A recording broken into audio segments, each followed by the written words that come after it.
আল্লাহ বলেছেন জিহাদ করো করার মতো। এখানে আমাদের কার্যক্রম যদি করার মতো করতে পারি, আমার তো মন বলছে বাতিল কখনোই বাংলার জমিনে মাথা উঁচু করে দাঁড়াতে পারবে না, সাহস পাবে না। ওরা বাংলার জমিনের মধ্যে সেই মাথা নিচু করেই থাকতে হবে ইনশাআল্লাহ তোমাদের তৎপরতায়। সেই হিসাবে আমি তোমাদেরকে বলবো যে আজকে দেখছো যে কত মায়ের কোল খালি হয়ে গেল। এই মায়ের কোল খালি করার রাজনীতি বাংলার মানুষ আর দেখতে চায় না। বাংলাদেশের টাকা বিদেশে পাচার করবে, বিদেশে বেগমপাড়া তৈরি করবে, এটার বাংলার জনগণ ছাত্র জনতা দেখতে চায় না। এর পরিবর্তন আমাদের কি করতে হবে? এই পরিবর্তনের জন্যই যদি আবার প্রয়োজন হয় আমরা আবার রক্ত দেব, আমরা জীবন দেব, তারপরে দেশকে সুন্দর দেশ করার জন্য রাজপথে থাকবো। থাকার জন্য কে কে রাজি আছো? নারায়ে তাকবীর, আল্লাহু আকবার স্লোগান তুলতে হবে।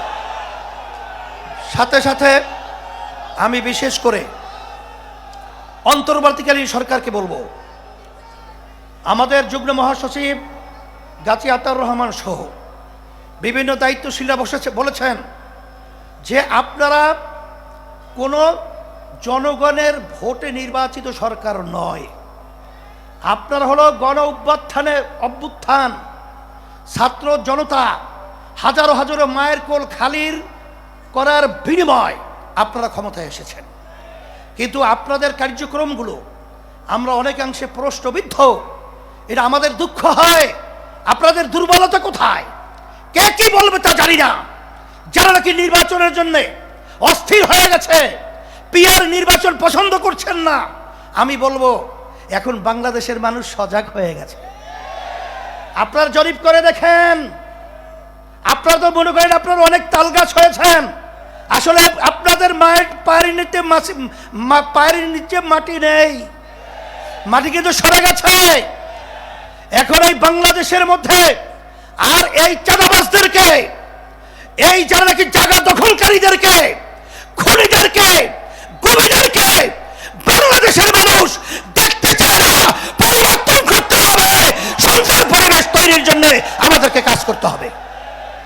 এই জন্যে আমি বিশেষ করে বলবো, যারা নাকি হাজার হাজার মায়ের কোল খালি করেছে তাদেরকে আবার নির্বাচনের জন্য আহ্বান করছেন। আপনারা কি ইঙ্গিত দিচ্ছেন?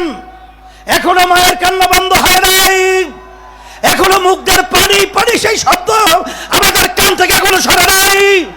আবু সাঈদের হাত প্রসারিত গুলিবিদ্ধ, বুক নিয়ে মাটিতে লুটিয়ে পড়েছে, এখন আমাদের নজর থেকে এখনো সেই স্মৃতি গায়ে নাই।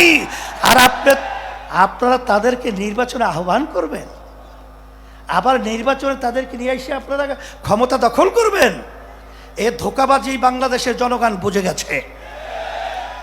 তাইলে আমরা বলবো, যারা নাকি বিভিন্ন সময় লক্ষ্য করেছি যে আপনারা সাধারণ ক্ষমা ঘোষণা করেন, আবার কেউ তাদেরকে নির্বাচনে আহ্বান করেন, এইসব ধোঁকাবাজি বাংলাদেশের জনগণ এখন বুঝে ফেলেছে। আপনাদের অবস্থান পরিষ্কার করতে হবে। আপনারা এই স্লোগানের মাধ্যমে কাদেরকে খুশি করতে চান এটা কিন্তু বাংলাদেশের মানুষ বোঝে।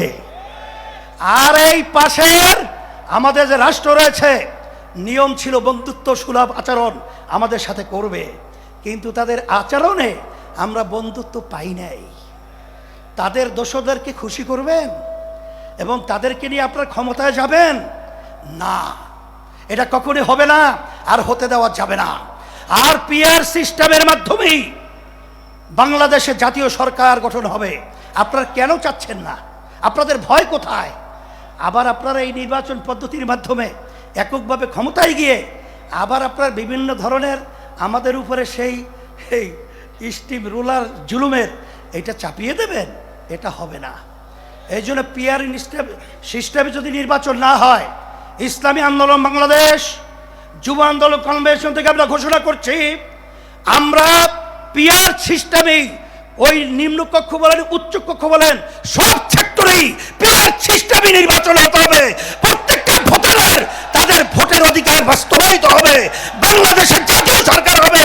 নাহলে আমাদের আন্দোলন করার প্রয়োজন হলে আন্দোলন করবো, সংগ্রাম করবো, পিআর সিস্টেমে নির্বাচন বাস্তবায়িত হবে। ইনশাআল্লাহ। নারায়ে তাকবীর। 24-এর যুব আন্দোলনের কমিটি বিলুপ্ত ঘোষণা করা হলো।